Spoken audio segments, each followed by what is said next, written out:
Alright guys, Halox here, back in my basement, and I've got something I wanted to show you for a long time. So, without further ado, I present to you TrooperTrent's V2.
Okay, so I tried doing this last night, but I forgot so many things that I had to make a cheat sheet and go over everything. So this is my throne room edition. Trent came to me and he said he wanted his lightsaber to look like it did in the throne room. So we decided to go with that theme. What I did was I took Anakin Starkiller's V2, stripped it all down, and applied the chemical aging chemical A14 to give it a nice dull patina. And then I put it all back together, and I set screw the ring section to the booster to make it stiffer. And I did that in 2 locations, so you can actually take this apart by just loosening the clamp, pulling it up a little bit, and using the square holes to find the set screws and unscrew them. The emitter is dented lightly with the 5 famous dents, the pattern that I have. I've also added the scorch mark that you can see. The upgraded nipple plug made from mild steel, chipped and installed. There's one more thing that I haven't seen anybody else do with the emitter, and in the Pop Culture Quest video, when Brandon opens up the briefcase, you can see a chip right there. It's more like a ding than a chip.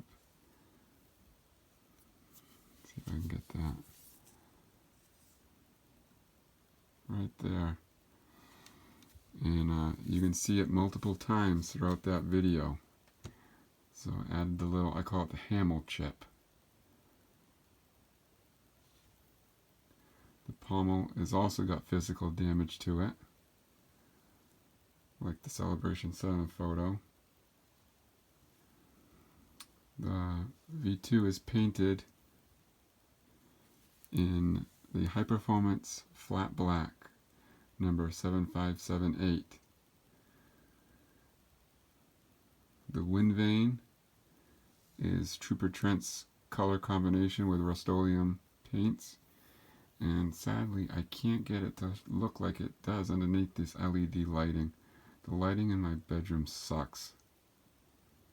I'm going to have to bring it outside and get some footage of it in the sunlight to show the browns in it. But it is there. Actually, if I went like this before, you could see up there. You can see here the color.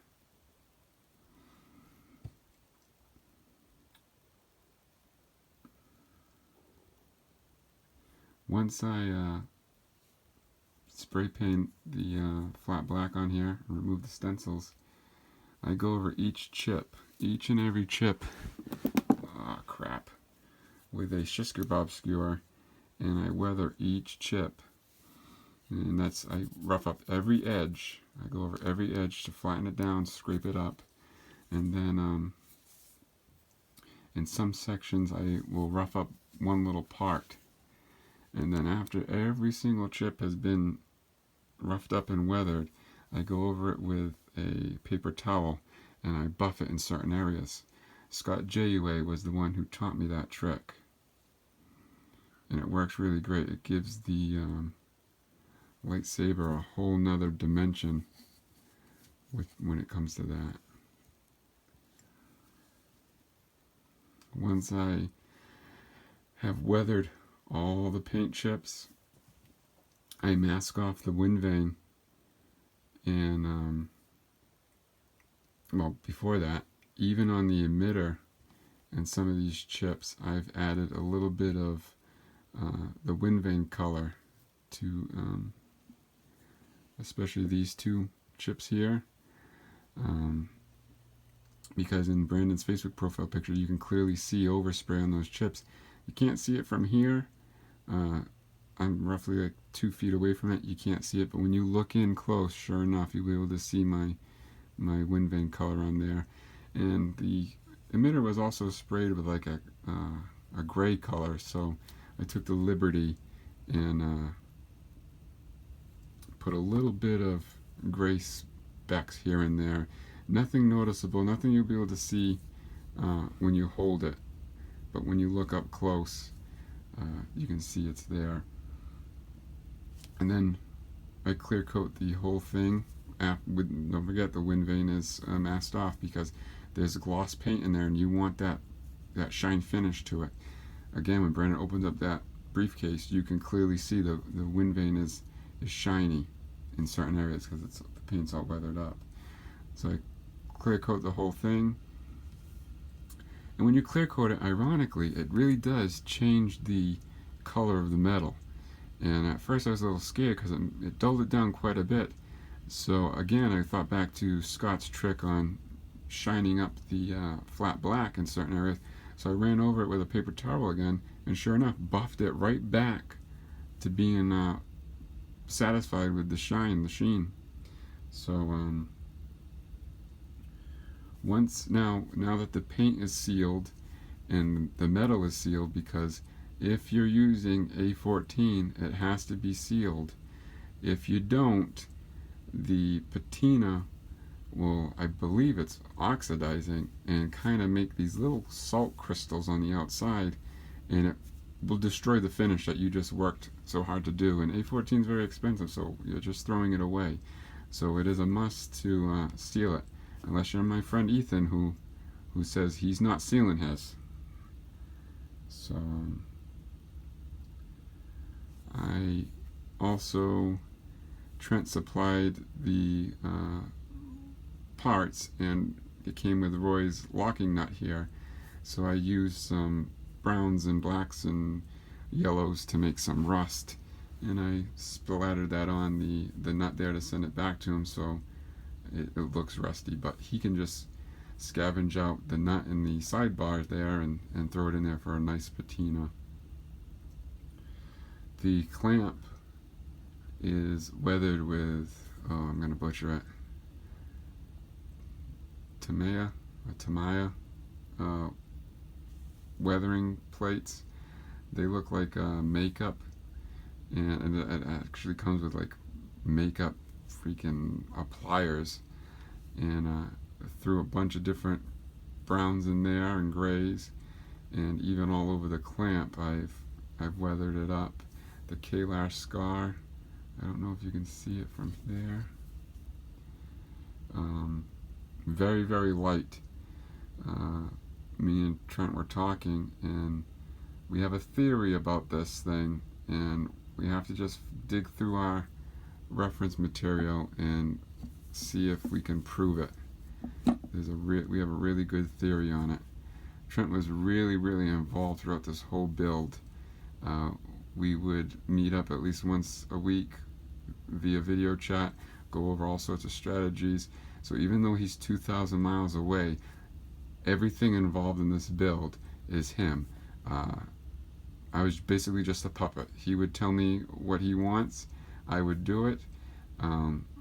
Other things like the wind vane, that took me about 5 weeks to master that combination, and it was an every morning thing where I would send him pictures and it would be like, close Haloax, but not yet.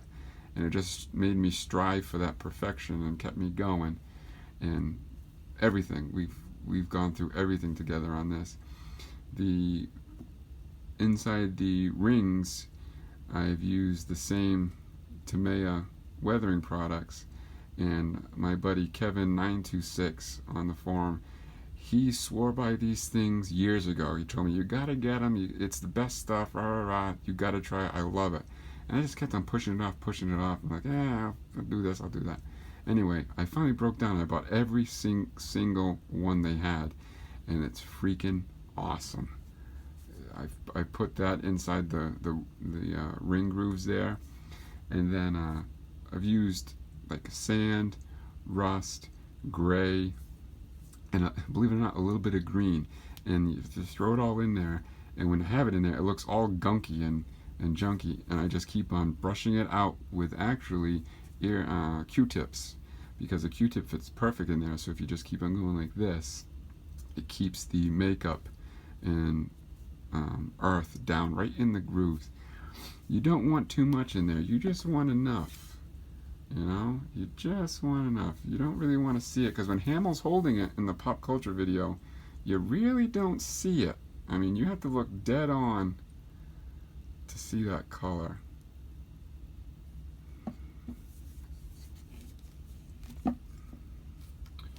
What next? The Gaffers tape. So the gaffer tape is tough because the way I put it on is, we have a very good scene of Luke catching this thing on the sail barge, or on the skiffs. And you can clearly see there's a groove from where they had the tape real tight. And that scene also proves that there's not that many wraps on it, because it is still thinner than this part of the wind vane. I keep on hitting the camera, my leg's actually cramping up. So I'm gonna have to cut the film. I'm sorry guys, my leg is killing me. Ah, damn it. Okay, I'm back. So I was talking about, sorry about that, but we were talking about the Gaffers tape. So when Luke catches it, there's a real good scene, and you can totally see the groove on how tight they had the Gaffers tape in there. And there's that one scene where he's holding it, and you can't see the seam on this side, and we can line that up with the Misty trunk and control knob there. So my theory is that the tape starts, where am I? The tape starts here. I line it up on this chip here, and it goes around 1.5 turns, so it ends up over here, in between here. And I think that's just enough. If I can hit the camera just one more time tonight, I think that's just enough thickness. I send multiple pieces of Gaffers tape in case you're not happy with it. I'm also working on what Ali made, where he has it unwound. That's not my personal taste, and this is the throne room edition, so we want that on there tight like it is in the throne room. But I really like what he did with that unwound Gaffers tape, and I want to try and do it as an option to slide on and off. That's really, really cool. And speaking back to the throne room, since this is the throne room edition, and Trent and I have been really talking about this the past couple of days, is I was talking in the V2 thread, and Tom brought up a post about how Brandon came in and said there was fishing line attached to the pommel. And Scott Jayway can confirm this. Scott's held it in his hands, and he's all the post said was there was fishing line in the recess of the pommel, but is it above the mystery chunk or below? I don't know. I put my fishing line above the mystery chunk because if you're mimicking the Facebook profile picture, you can't see it. I imagine if it was down low here, I mean, when I'm doing my trial and error, if it was down low, you could see it. So I put the fishing line above the mystery chunk. My father was a sports shark fisherman, where he traveled the East Coast competing in shark tournaments. So we have ample amount of different fishing lines and even piano wire when they would make those rigs for the shark. But I have a heck of a time tying one knot in there and it staying locked up. So I knotted up a couple times just to keep it on there. But this is the thinnest stuff my dad's got. So that's what I used. I also add I call it the Nike swoosh, which can be found here in the milling circle. I've looked at it a lot and I can't figure out what it is, but it sure looks like just a mark to me, so that's what I did. One of the things that I'm really proud about is the chips on the rings. Ever since Dan's first run, I only had 3 pictures to go by. The 2 Celebration 7 photos and a blown up picture of the throne room.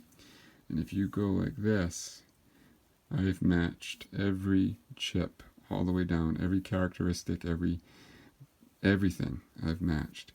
And now, thanks to Brandon's Facebook, the Pop Culture Quest video, I now have a 360-degree view of all the chips.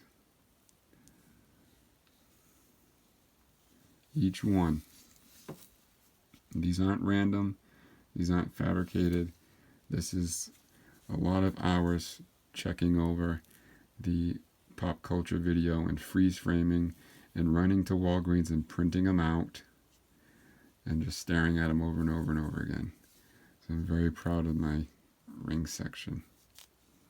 Underneath too, underneath the emitter, all these aren't random. That's all from the Celebration 7 photos. These waves over here. How can I get the camera to zoom in the back? These waves right here, I call them the waves. Surprisingly, underneath the wind vane is almost perfect if you look. Oh, that's another thing too, is I got some overspray on where the hot tamale is. This lighting is terrible. I gotta do something about it.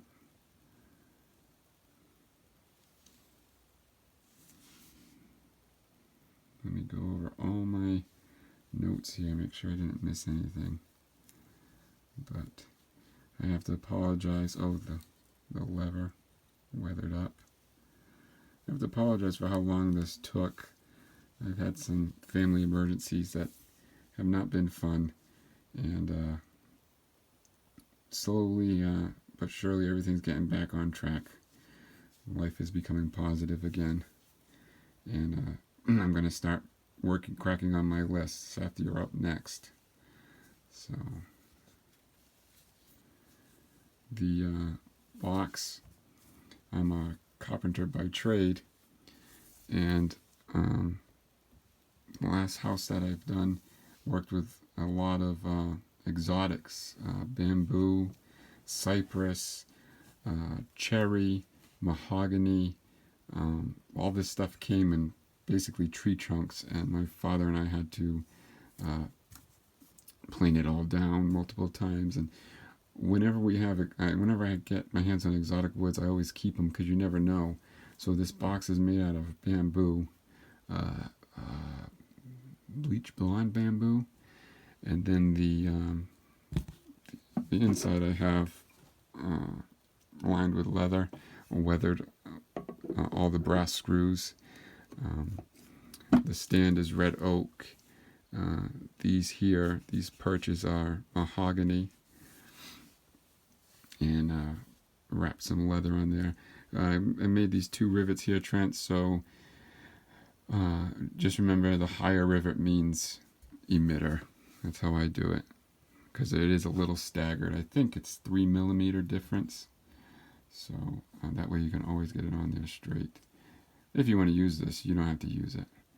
But Trent really hooked me up with something earlier as a gift, so I figured I have to do something in return. So I made this box, and I got one more surprise I'm working on. It's about 95% done, but I can't wait anymore to send it out. Love to send it with this, but it's not going to happen. I don't want to make you wait any longer. So this will be sent out tomorrow, and then when I finish the next surprise, I'll send that out. But I just want to say thank you to Trent, because I feel absolutely honored. He gave me his stencils to secretly experiment on to make sure they all fit, and then he asked me to do his own saber, and that was totally honoring. I feel so honored to do this for you. Believe it or not, my V2's not even done. I just haven't had the time, but I put all my dedication and free time into working on this. So I hope you enjoy it. It's been a teamwork effort. Like I said, 2,000 miles away, and you were involved on every decision, and you basically did this. I just physically put it together. So thank you very much, Trent. I really appreciate your friendship, and I hope you enjoy this. By the way, Trent, if you ever take this apart, check the inside of the pommel. There might be something there. Also, I have to thank every single person involved in this. I mean, just off the top of my head real quick, don't be offended if I miss your name. Dan, Anakin Starkiller, Roy, Trent, Scott, everybody that was involved in making this happen. This is a holy grail piece to me. It's my favorite lightsaber. Me and my buddy Ethan, all the time when we're working on stuff, props, we say, can you imagine if you can go back in time and put this in the hands of yourself at 12 years old and say, this is what you're going to be able to own in the future? We would never believe it. Me and my buddy Ethan been doing this since we were little kids, and we go to Home Depot and buy sink tubes and make lightsabers out of sink tubes and repaint toy lightsabers and stuff. And we always say, I cannot believe we have this. And it's thanks to everybody involved in this, and even the people in the threads that found something and it was incorporated into the build. Thank you. This truly means a lot to me. I can't believe I'm talking like this is mine. This is Trent's, but mine's on the shelf over there. I can't believe I can own something like this today. Thank you so much. You'll be seeing some more videos from me in the future. Like I said, my life is starting to get back on track, so I gotta take some more pictures and put them up on the forum. So thank you, everybody. Really means a lot to me, all the positive support in the thread. And Trent, again, personally, thank you for all your help. I couldn't have done this without you. Everybody who's watching, thank you, and you all have a good night.